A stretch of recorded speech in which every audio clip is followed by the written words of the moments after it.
Salut les Chalonnais, salut les Centurions. En direct de ce troisième épisode de 87 avec Jérémy. Ouais, salut tout le monde. Alors, pour commencer, nous allons attaquer l'explication et la description des postes en attaque. Donc tout d'abord, le plus gros morceau qui sera la ligne offensive, qui comprend les gardes, les tackles et le centre. La ligne offensive est une équipe dans l'équipe. Elle est composée de joueurs lourds, puissants et intelligents. Un centre, deux gardes et deux tackles. Ces 5 hommes forment une seule et même entité, protégeant le quarterback sur des passes ou créant des brèches pour les running backs sur les jeux de course. Alors pour commencer, le centre. Il a la responsabilité de transmettre le ballon au quarterback entre ses jambes avant de bloquer les joueurs adverses. Cette transmission s'appelle un snap. Un snap raté peut avoir des conséquences dramatiques pour l'exécution d'une action. Ensuite, le tackle. Loin d'être une brute épaisse, ce poste est l'un des plus techniques du foot US. Cette technicité est due aux tactiques, aux manières de bloquer, au déplacement et à l'adaptation à chaque situation. Les tackles sont d'ailleurs les joueurs ayant les meilleures notes au test de QI lors des drafts en NFL. Le garde. Les deux gardes ont le même rôle, à savoir la protection du quarterback sur les passes et l'ouverture de brèches pour les courses. Les joueurs de ligne offensive n'ont pas le droit de recevoir le ballon. Le quarterback, ou le QB, c'est le stratège de l'équipe. Il décide des tactiques avec ses coachs. C'est lui qui destine les passes à ses receveurs et transmet les ballons à ses running backs. Le wide receiver, c'est un joueur excentré chargé principalement de réceptionner les passes vers l'avant. Son physique, grand et longiligne généralement, et sa vitesse doivent lui permettre de prendre de vitesse les défenseurs. Un bon receveur a les mains sûres, et vu le peu d'opportunités qu'il aura de recevoir la balle dans un match, il ne doit pas relâcher le moindre ballon qui lui sera adressé. Le running back reçoit le ballon des mains du quarterback sur une transmission main à main, appelée end-off, ou sur une petite passe courte vers l'arrière, le pitch. Il peut, sur certains jeux, se muer en receveur ou en bloqueur pour protéger le quarterback. Et enfin, le tight end. C'est un joueur mixte qui jouera soit comme un homme de ligne, soit comme un receveur approché. Il est moins rapide qu'un receveur, mais plus corpulent.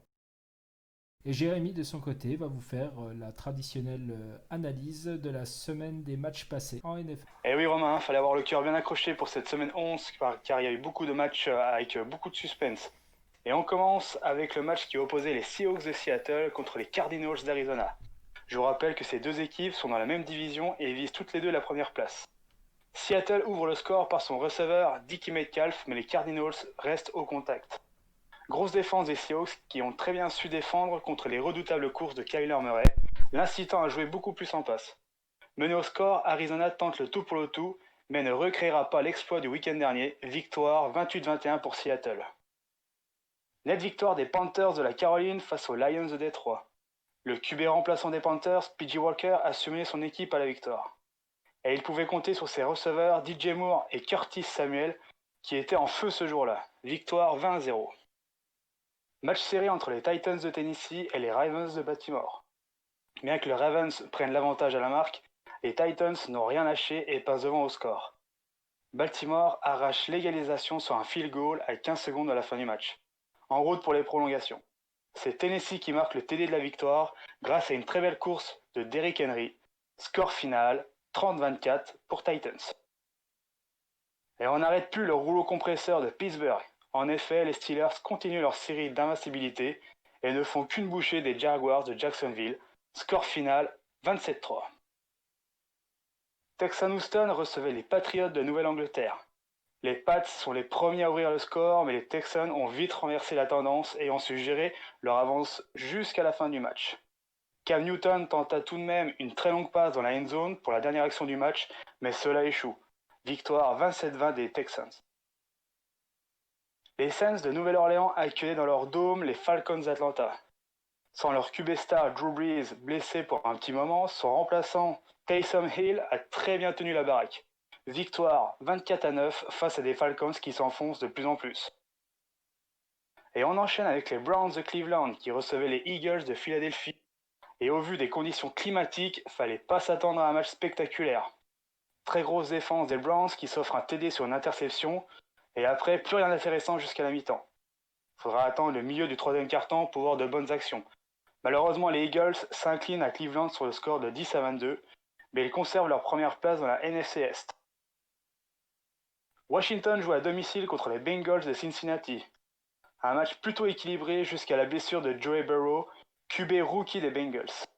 On lui a diagnostiqué une rupture du ligament latéral antérieur et interne, mais aussi des dommages à la structure du genou. Ainsi s'achève sa première saison NFL et manquera sûrement le début de la prochaine. Après ce tournant du match, l'attaque des Bengals n'a quasiment plus rien proposé et la défense de Washington a martyrisé Cincinnati. Victoire 20-9 pour Washington. Et la belle surprise du week-end nous vient du côté de Denver avec la victoire des Broncos face aux Dolphins. Dommage pour les Dolphins qui étaient sur une bonne dynamique. Victoire des Broncos 20-13. Les Jets de New York sont les premiers à dégainer sur la pelouse des Chargers de Los Angeles. Mais ces derniers ont vite rectifié le tir et ont dominé le match sans être inquiétés par les Jets. Score final 34-28 pour les Chargers. Très beau match à l'US Bank Stadium de Minnesota où les Vikings jouaient face aux Cowboys de Dallas. Les deux équipes se rendaient coup pour coup avec de belles actions. Au terme de cette rencontre, c'est les visiteurs du jour qui remportent le match. Victoire 31-28 pour les Cowboys. Les Chiefs de Kansas City ont pris leur revanche dans le tout nouveau stade des Raiders à Las Vegas.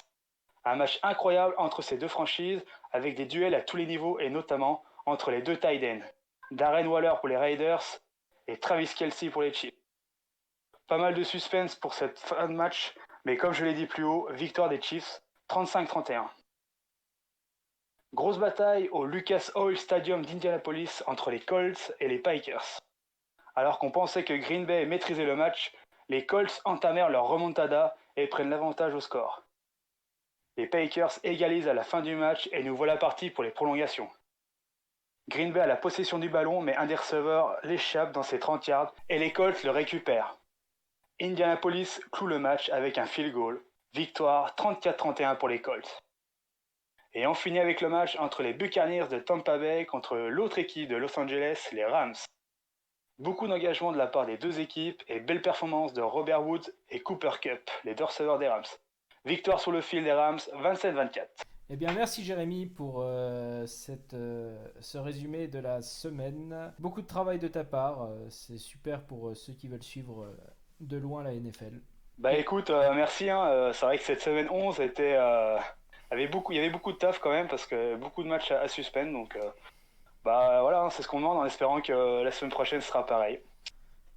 Donc merci à tous d'avoir suivi cet épisode 3 des 87s. Jérémy, je te remercie et te souhaite une bonne continuation. Et on se retrouve la semaine prochaine pour un nouveau résumé et une nouvelle émission basée certainement sur la défense et les joueurs défensifs. Merci Jérémy, à plus. Merci et portez-vous bien, bon week-end, ciao ciao.